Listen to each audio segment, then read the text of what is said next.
What up, is Marcus with Dynasty Football Dads, and if you've never seen my video before, please subscribe. What we're going to be doing, we're going to have like a little, two-part thing. One, we're going to be going through the rookie running backs, what we would have done in a redraft. I'm going to go through my rankings in May. I guess this is May, June, it was updated. This is right before basically any time between May and August. Not much changed in my running back rankings. Nothing crazy happened besides the Travis Etienne injury, but that really didn't change my rankings of the running backs, if you get what I mean. But anyways, so we're going to get right into it, and then we're going to do, then I want you to comment your start-sit questions. Of course, this is Friday. We might be doing a couple shorts just for some start of the weeks. Saturday, so stay tuned. Number one, Najee Harris.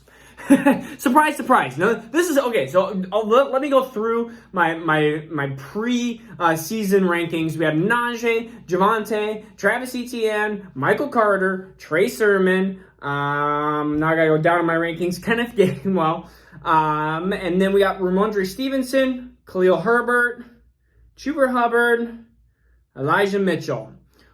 Well, for hit rates, if you talk about top 10 running backs, I know some people had Kyle and Hill in there. Some people had Jamar Jefferson in there. Jarrett Patterson was in there. Roundtree was in there. And Puka was in there, and actually some. But, that's a pretty good top 10 right now. So we're going to go through some of these guys. Najee Harris, RB1. Would he still be my RB1? Yeah, he would still be my RB1. Nothing has really changed. This is pretty easy, pretty standard. He's been a top 5 running back. And when I said he's 23 years old, he should go straight into the NFL and perform well, even if it's the Pittsburgh horrible offensive line. What you're basically trying to bank on is more of an immediate production, immediate value. The Javonte Williams, which is my 1B, which is number 2 here, he's 20 years old. He's 3 years younger. And so when you have a guy that was 3 years younger drafted, at least, he was round 2 out of Denver. Yeah, he's not a round 1 guy, but he is going to be a slower starter. We'll think of J.K. Dobbins, DeAndre Swift of last year. These are guys that if you haven't done yet, at least throw some offers out there. I've had some people acquire about Javonte actually I have him in 2 dynasty leagues, and I just go, no, you're not getting him. His value is going to spike up tremendously here. Of course, assuming health. And number 3 is Travis Etienne. And would he still be my number 3 running back? And just looking at the running backs this season, yeah, he would be. It's pretty easy. Travis Etienne does have a lot of talent. The biggest concern is James Robinson has done so well. Urban Meyer might be gone. Who knows? Urban Meyer's not doing very well in Jacksonville. And so Travis Etienne still a round 1 pick. Comparing to what we have left, things could change over the next 6, 7, 8 weeks. But you're going to have a lot of these running backs in RBBCs or their starters coming back. We'll get to that. But Travis Etienne, now where would I have him overall in the scheme of things? I think I had him 6. I had him behind Devontae Smith, behind Pitts, behind Chase, behind Williams, behind Harris. And so that was he was number 6, right ahead of Jalen Waddle. And if you wanted Jalen Waddle ahead of Travis Etienne at this point, I could see it, because Jalen Waddle has been dynamic and actually been a really good wide receiver. That's about it. I don't think really anything changes with Travis Etienne. But you know what? I had him in tiers, and that was a tier. Jalen Waddle was in that tier already. So you may have been somebody that said, you know what, I need a wide receiver now, and so I drafted. Maybe you would have drafted Jalen Waddle over Travis Etienne. The number 4, let's see, enter. This is where there was a pretty big drop-off. At the end of my tier 3, which is pick 13 and 14, probably not what you thought you were going to hear when you hear Michael Carter and Trey Sermon. They were being drafted a lot of times ahead into the 8, 9, 10 range because the hype got too big. And they even moved a little bit in my rankings, but 13 and 14 is where Michael Carter and Trey Sermon landed. They landed behind Marshall, Moore, Bateman. They landed behind these guys, and for the reason that I thought that their talent was okay, that they would be they would be okay. They wouldn't be amazing. Trey Sermon was my RB5, which I got a ton of flack on. That was probably my biggest. The people hated me the most for that. And right now, I would say that would be, sometimes you got to go out on a limb. Sometimes you lose, sometimes you win. And in my value of Trey Sermon was that I thought he was an okay running back, but I didn't think I thought that the situation was more appealing than anything. And you'll get lower down here about, I like the missile, which is Elijah Mitchell. I really do like him. And when I did my super deep rookie sleepers, or not even just rookie sleepers, who could be the next James Robinson? Elijah Mitchell was in both those videos. If you go back into, I don't even know what I did those videos. So you'd have to go back into the search of my channel. You'd have to go back like 6 months, but he's in there. he is one of the 3 guys, and the other 2. Let's see. I think it was him. It was him, maybe Jarrett Patterson at the time. I think it was him and like Jarrett Patterson and maybe somebody else, and that somebody else is probably no longer existent. But Elijah Mitchell was one of my favorite because he had very similar stats when it came to dominator rating and stuff as James Robinson did. And he was in a super small school that he destroyed the opponents that he had. He was a smaller school, of course, Louisiana Lafayette.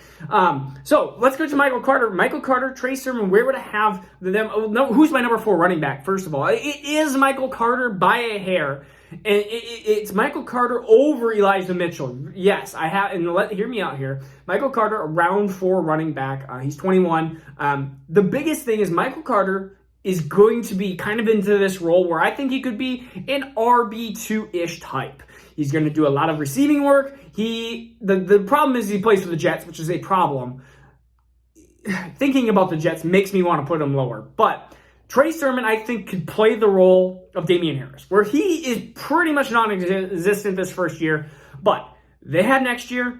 This is Dynasty. They have Hasty. Does he come back and sign a contract? It's Jeff Wilson sign a contract. Does Raheem Mostert come back for a year or 2? There's so many variables in San Francisco that we cannot even try to figure out. Heck, they could sign like a Mark Ingram. They could sign next year. They could sign somebody that would make this situations are ever fluctuant.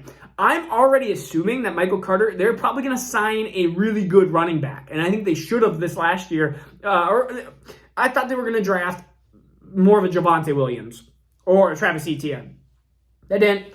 They got Michael Carter, which is fine, but Michael Carter is RB4, and it is a pretty huge drop-off. And Elijah Mitchell is RB5 at this point. I am going to... this is where it gets tough. There's a drop-off again, because you have Michael Carter at 4, you have Elijah Mitchell at 5, and then you have like Ramondre Stevenson, which I don't trust the Pats rushing attack at all. I mean, Khalil Herbert, which is probably the betting favorite and probably the favorite there because he has shown amazingly well, but you just have to bank on like a David Montgomery injury again. Chuba Hubbard, which again, you're banking on CMC injury, which is probably more likely at this point. That is pretty much what you have. And so I'm just going to say, just for the fact that Christian McCaffrey's missed so many games last couple weeks or last couple years. I'm gonna go with Chuba Hubbard.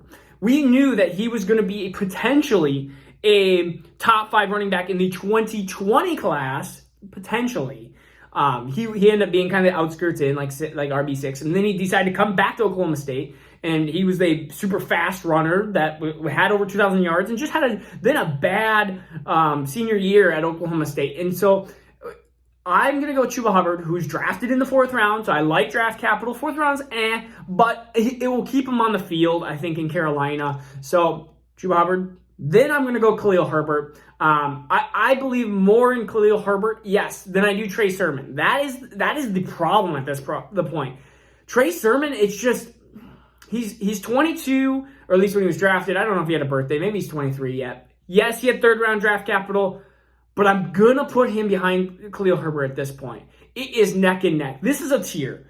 Again, you want a backup, kind of a potential fill-in for a guy who's been injury-prone or had injuries? Or do you want a potential starter, but a potential guy that just does nothing and is a round 3 bust, and you are a Elijah Mitchell just sad not owner? And if you are Elijah Mitchell owner, then of course you're drafting Trey Sermon above these 2 guys because you just want San Francisco's backfield.